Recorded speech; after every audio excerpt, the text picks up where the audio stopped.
président Alexandre.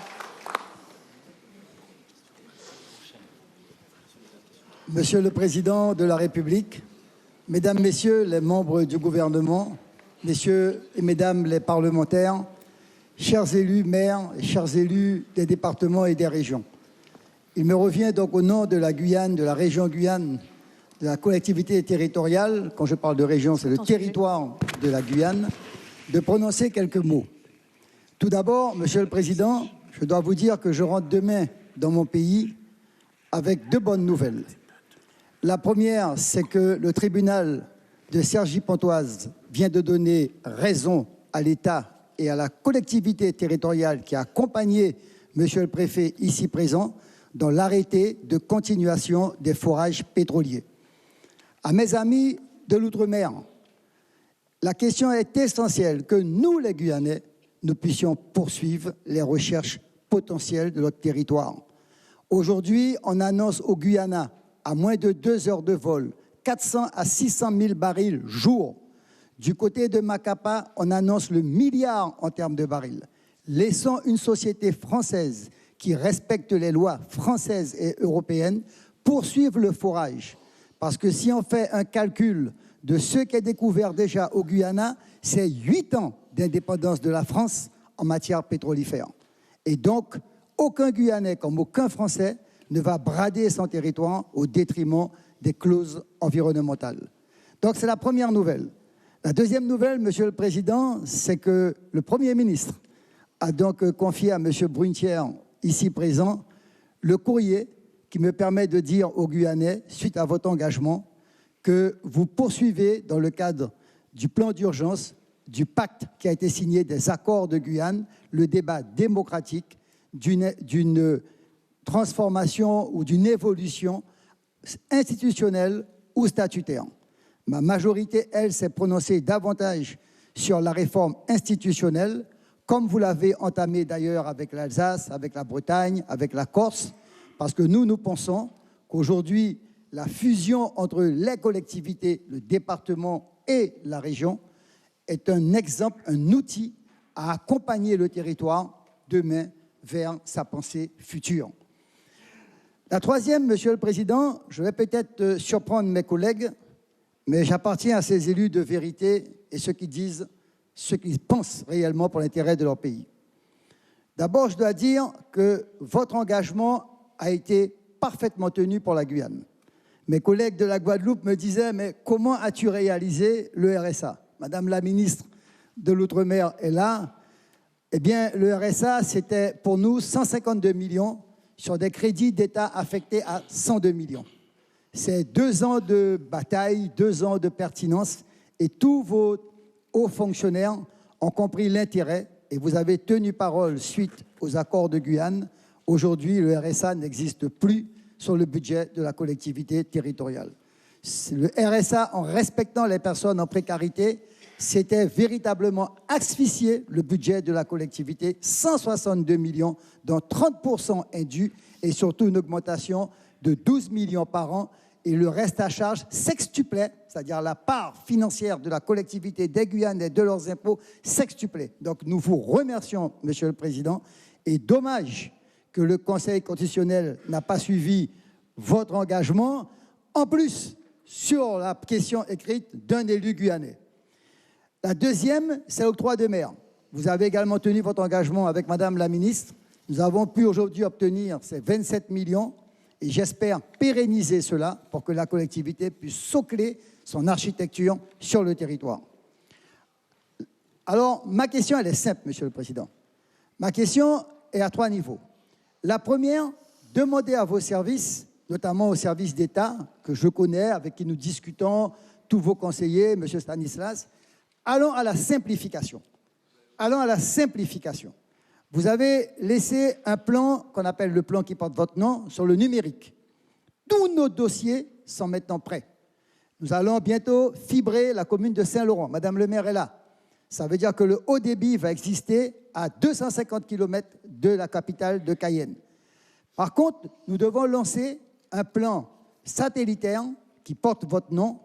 Et aujourd'hui, on voit la lenteur, les dysfonctionnements, notamment avec l'ARCEP. J'ose vous demander d'accélérer et vous serez le premier à venir appuyer sur le bouton pour que la Guyane, notamment les bonnes littorales, soit couverte sur le haut débit. Je n'ai aucun souci pour les communes comme Camopi, dont le maire est là, sur la question du haut débit par réseau hertzien, mais je dis que vous avez tenu votre promesse, nous avons obtenu les crédits pour cela, mais maintenant allons à la simplification. J'ai apprécié, Monsieur le Président, vos propos concernant la montagne d'or. Je suis de ceux qui pensent qu'il faut apaiser le débat. Et mon collègue d'Apatou, le maire d'Apatou, a pris ses responsabilités, et j'apprécie.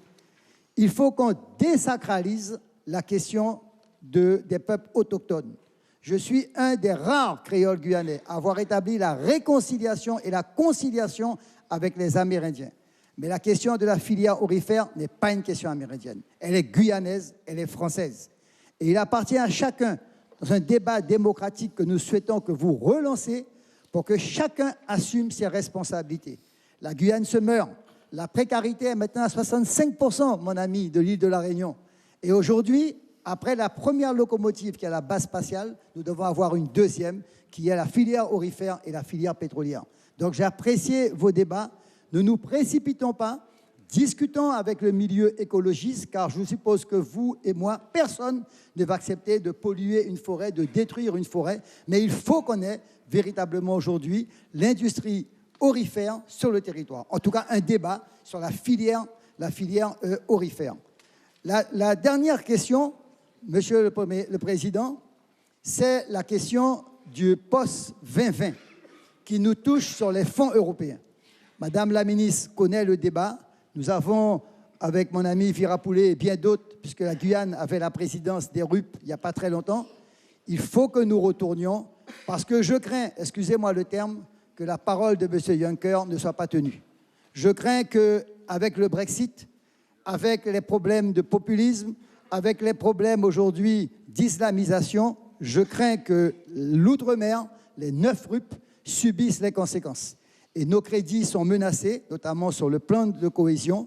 Et donc, nous comptons sur vous, nous comptons sur les ministres, notamment la ministre des départements d'outre-mer, pour que nous puissions poser la question de la France à travers le Brexit. Notamment le cas de la pêche, où je crains que nos marins-pêcheurs disparaissent demain, parce qu'il est certain que dans les rapports que vous aurez avec la Grande-Bretagne, tous les marins européens vont se précipiter sur notre zone économique, qui déjà est pillée par les Brésiliens ou Surinamiens. Je crois, Monsieur le Président, que là aussi, nous avons donc un débat à avoir.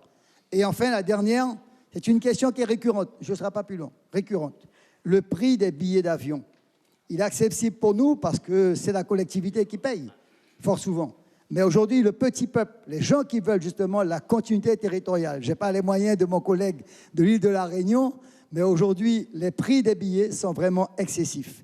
Enfin, je partage la proposition faite par Madame le maire, Madame Marie-Laure Finera, celle du sénateur Georges Patient. Nous sommes prêts à Georges Patient, Georges Karam et Antoine Karam. Nous sommes prêts à participer avec vous pour véritablement apporter une solution aux mules. Je n'accepte plus, Monsieur le Président, où j'ai honte quand j'arrive à Orly de voir 12 ou 14 douaniers faire un contrôle. Le hasard a fait que je suis parti de la Martinique, il n'y en avait qu'un seul. Ça veut dire que c'est vrai que Cocaïne Airport ou la Guyane, nous sommes aujourd'hui figés, comme hier, nous étions soi-disant les enfants de Bagnard, mais il faut que cette image de la Guyane soit redorée, notamment au niveau de la formation.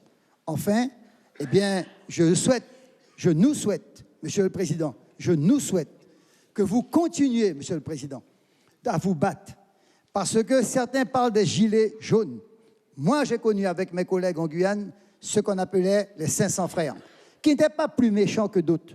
Mais j'ai connu les manipulations qui visaient à nous décrédibiliser, à nous jeter par terre, à nous diffamer. Et donc, Monsieur le Président, vous êtes légitime, vous devez vous battre pour pouvoir convaincre la population, pour pouvoir expliquer à la France l'avenir, les réformes, mais surtout la République. Nous sommes tous des républicains. Je vous remercie, Monsieur le Président. Merci, Monsieur le Président. Suivez l'info sur Guyane la Première, télé, radio et Internet.